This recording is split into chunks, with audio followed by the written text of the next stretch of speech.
everyone, I'm Dr. Kate Balestrieri. I'm a licensed psychologist and certified sex therapist, and today I'm here with Courtney V. Thank you so much for joining me today. Thank you for having me. Yeah, Courtney is a pelvic floor expert, and we're here to talk about things that you might not have even thought about. You might not even know about what a pelvic floor is. So, Courtney, tell us a little bit about your background. How did you get into this work, and why the pelvic floor? Well, I've been a trainer for many years, 16, 17 years, and I did a little bit of pelvic floor work, but not a lot. And then about 10 years ago, I became pregnant with my first baby. And up until then, I was so fit. I never thought about my pelvic floor. And after the delivery, I had a lot of pelvic floor issues. I also gained a lot of weight with that pregnancy, over 70 pounds. Okay. And I had an 8-pound, 12-ounce baby, which is that's fairly a heavy. baby. Yeah, pretty big baby. And then my second pregnancy, I gained 60 pounds and had a 9-pound, 5-ounce baby. Oh my gosh. Yes, so I have huge babies and I gain a lot of weight. And from those pregnancies and deliveries, I found myself with several issues from pelvic floor. I had poor posture, trouble orgasming, I peed when I sneezed, which is actually a very common issue with women. And I thought, I don't want to live this way. What can I do about it? And I knew about the pelvic floor work. I'd done a little bit and really dove into it more, and it eliminated all of that and made sex so much better. I felt more confident than I ever had. And I just thought, all women need this. All women need to know how to fix themselves. All women need this kind of confidence, and we just all deserve that as women. So the pelvic floor is, and correct me if I've got this wrong, because I think you know the anatomy probably better than I do as a psychologist, but this is basically the base of our pelvis. So the space between our sit bones, where our torso sort of meets where we're sitting. Yes, it's between the sits bones and attach, and then front to back from pubic bone to tailbone. Right. And so when we're thinking about anatomy, what parts of the anatomy might correlate with that for men and for women?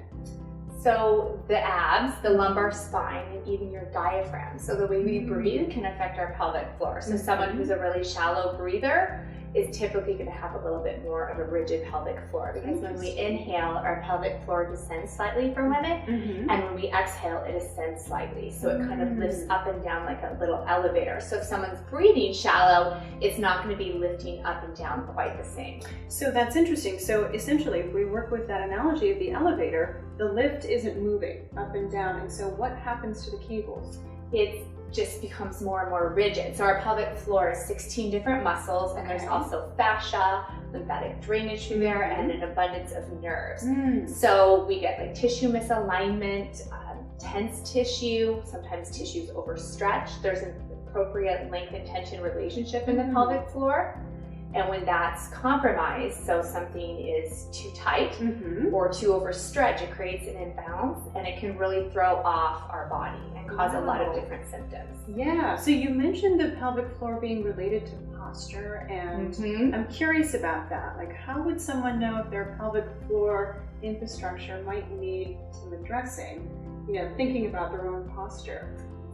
Typically hard to figure out on your own, but when I've worked with people, quite honestly, most people need some pelvic floor upgrade. So our pelvic floor, how it attaches at the tailbone, it really can throw off like our spine too. And so sometimes someone who has tailbone pain or low back pain, that can sometimes be a first symptom of pelvic floor issues. Oh, interesting. So yeah, so someone will have sometimes issues such as stress incontinence, like urinary incontinence, fecal incontinence, or the urge that they're always needing to use the restroom or can't fully evacuate.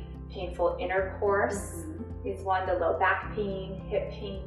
And when you say painful intercourse, do you mean vaginismus? Do you mean dyspareunia? It can help with both. It can help with vaginismus and many different pelvic floor symptoms. And often with painful intercourse, it's penetration that's really painful because the muscles are very tight in the tissue and it's spasming, and they're unable to really relax and lengthen the pelvic floor that you need for penetration. Okay.